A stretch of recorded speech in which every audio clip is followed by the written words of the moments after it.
the deity of Christ, which bore all the fashion and glory of the infinite creator God, and which held all the power of the universe and beyond, was set aside.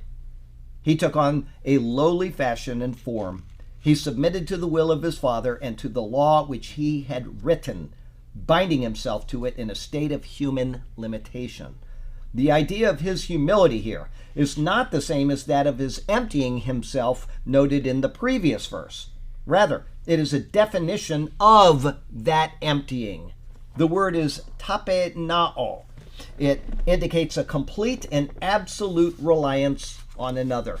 He so humbled himself that he was left completely open and exposed to the will of another, trusting in the God and not himself. This is reflected in his words of John 6, verse 38. Let me take you there. We'll see what he said. John 6. I type these things and I forget why I picked a particular verse, but John 6, 38. 6 and 38.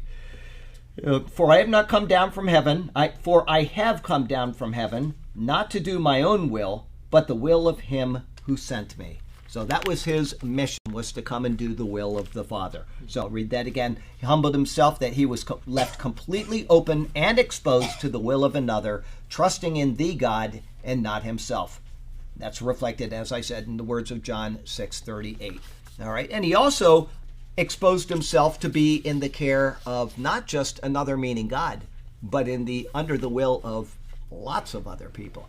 He was under the will of his parents, who had never been parents before, and he was born into a family where they had no written manual for how to raise a child. So he was born under a mother that, like I said, she didn't know how to be a mom. Until you're a mom, you don't know how to be a mom. Okay, you can get some hints from your mom or your friends, but it's still up to you when something happens that you weren't told about. Okay, so he is under the